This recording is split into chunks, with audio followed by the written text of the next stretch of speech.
Hello,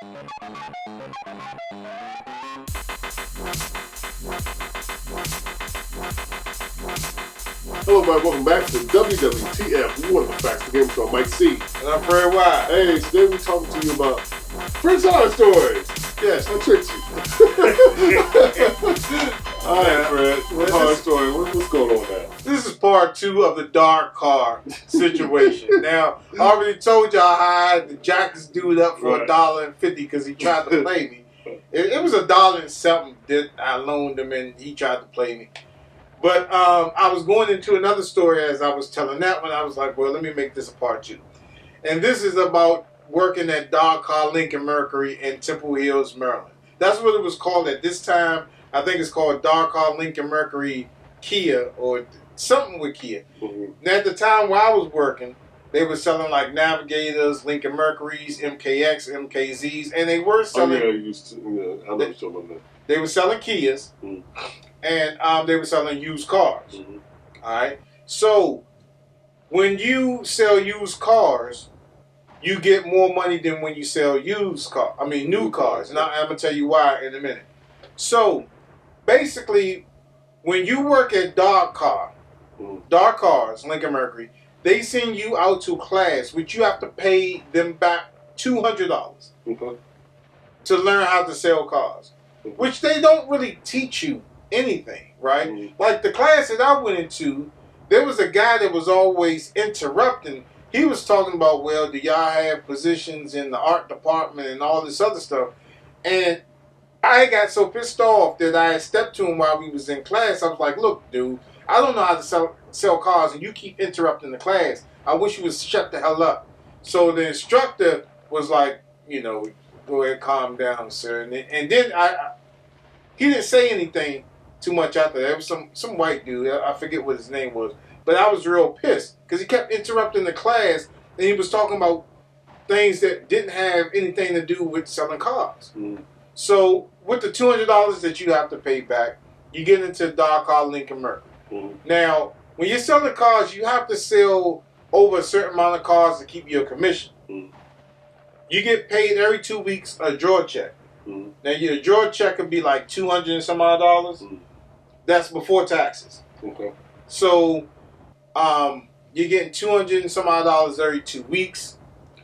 But if you sell a car, when I was selling cars, it was Mr. Grave and Mr. Moses, and yes, I'm going to put them on blast because they screwed me with every deal that I've done.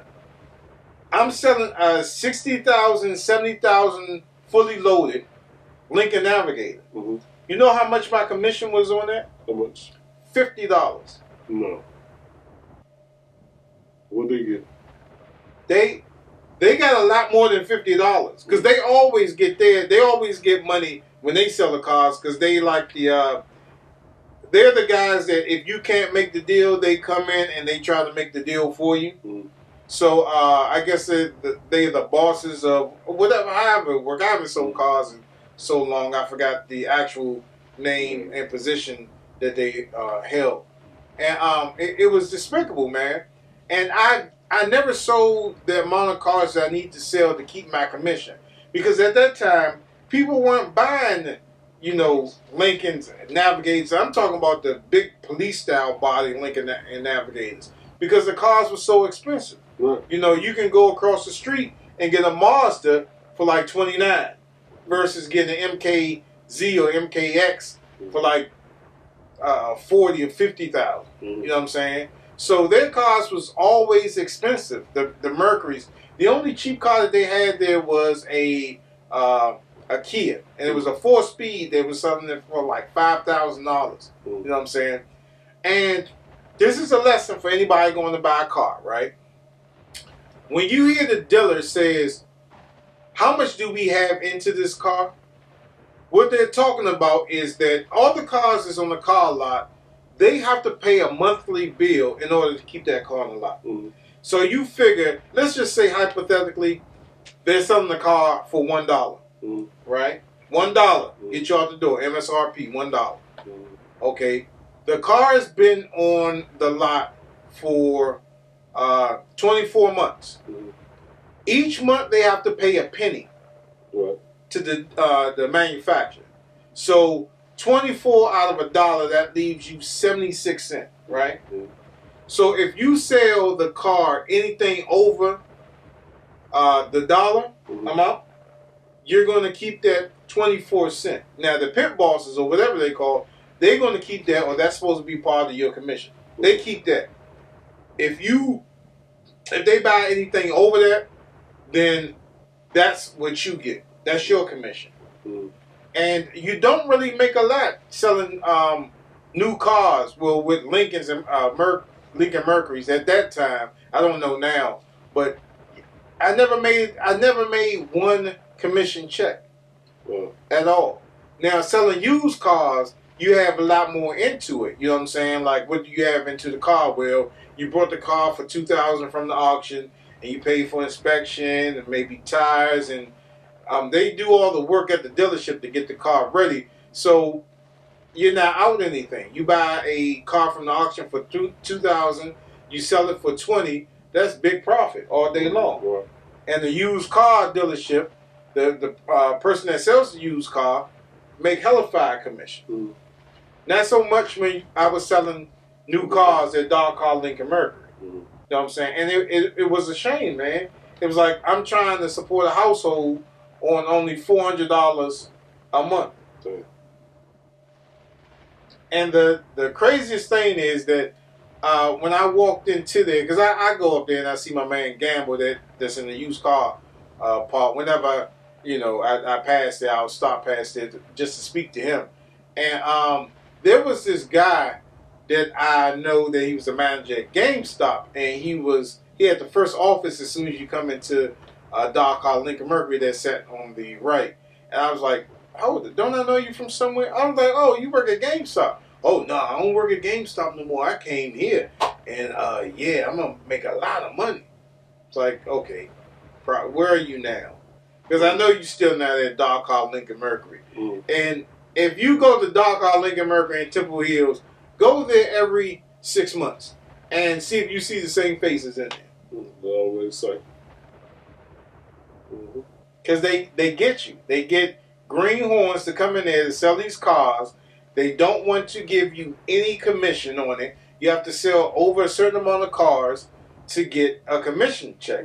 And not everybody's buying Lincolns and Navigators. They are not popular vehicles anymore. MKXs, MKZs, they're not popular vehicles anymore. You know what I'm saying? It's expensive, Kias, which weren't expensive at that time, the people that were working at the Kia dealership, they was making a killing because everybody was buying Kias. Mm-hmm. We at the new cars, at the Lincolns and Mercuries and all that other stuff, we were struggling to pay. You know what I'm saying? To get paid. And all of a sudden, like one day, I knew I was going to leave, so I took vacation. I went to Florida, and then on my way back, I called Moses, and I was like, Moses, keep me on the real, right? I was like, why is it that every time I sell a car, you always bring my deal down to where I only make $50? Mm-hmm. And he tried to give me the sales pitch and everything, but he wasn't accurate. The only thing he kept saying was, Fred, are you coming back? Are you coming back? Are you coming back? I was like, nah, man, because I got another job offer, and I went across the street. At that time, that's when Mazda was directly across the street from Darcars, and I went to go work for them. And here goes another hard story. I'm going to save that one for another time. But they wind up closing down, and I'll save that story for later on. I just gave it away, but I'll go more into depth about that one. But Darcars Lincoln Mercury, man, is, if you don't know how to sell cars and they put you in the new car division, they're going to get you. Don't expect to make a lot of money. Don't expect to make any money at all. Just the only compensation out of that, if they still do that, is that they buy you lunch on Saturdays so you don't have to leave the premises. So you can stay in there all day long. And they get you this real nasty food. I forget where they order it from, but it's real nasty, man. But that's a lot of stuff not to look forward to. All right, thanks, Fred, for another one of your stories, bro. All right, so if you have any horror stories you feel like sharing with us, you can hit us up in the Gamer Show at gmail.com. That's Gamer Show with the name. Don't forget to head on the Facebook store page for low prices. Don't forget to hit us up on vTime, and don't forget to subscribe to become a Gamescope member. And please remember to like, subscribe, and follow all our social media networks. Join our CMS community and our website community where you can get some free stuff. And we'll see you next time on WWTF. What's the facts? The Gaming Show. We'll see you next time. Keep watching. Thanks for tuning in.